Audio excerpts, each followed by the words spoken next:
హిందూ పురాణాల ప్రకారం అధర్మాన్ని అణచివేసి ధర్మాన్ని రక్షించడానికి శ్రీ మహావిష్ణువు ఎత్తిన అవతారాలను దశావతారాలు అంటారు. ఆ 10 అవతారాల వెనుక ఉన్న ముఖ్య ఉద్దేశాలు మరియు కథలు ఇక్కడ ఉన్నాయి. 1. మత్స్యావతారం చేప ప్రళయకాలంలో వేదాలను దొంగిలించిన సోమకాసురుడిని సంహరించి సప్తఋషులను మరియు వేదాలను కాపాడటానికి విష్ణువు చేప రూపంలో జన్మించాడు. 2. కూర్మావతారం కాబేలు దేవదానవులు అమృతం కోసం సముద్ర మథనం చేస్తున్నప్పుడు మందర పర్వతం సముద్రంలో మునిగిపోతుంటే విష్ణువు తాబేలు రూపంలో ఆ పర్వతాన్ని తన వీపుపై మోసి నిలబెట్టాడు. 3.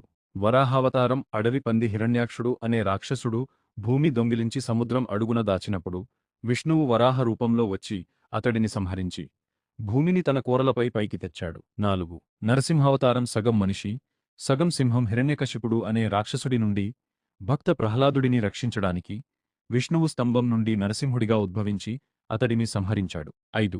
వామనావతారం కురచరూపం బలి చక్రవర్తి అహంకారాన్ని అణిచివేసేందుకు విష్ణువు బ్రాహ్మణుడి రూపంలో వచ్చి 3 అడుగుల నేలను దానంగా అడిగి విశ్వమంతా తన పాదాలతో కొలిచి బలిని పాతాళానికి పంపాడు. 6.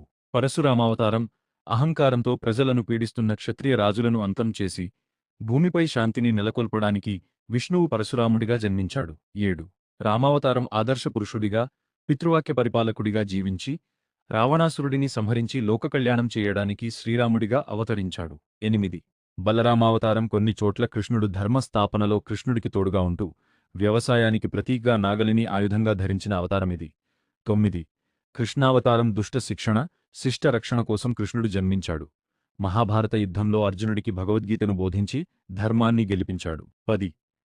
కల్క్యావతారం రాబోయే అవతారం కలియుగ అంతంలో అధర్మం పెరిగిపోయినప్పుడు విష్ణువు తెల్లని గుర్రంపై ఖడ్గం ధరించి వచ్చి చెడును అంతం చేస్తాడని పురాణాలు చెబుతున్నాయి. ముఖ్య గమనిక: కొన్ని ప్రాంతీయ సంప్రదాయాల ప్రకారం బలరాముడికి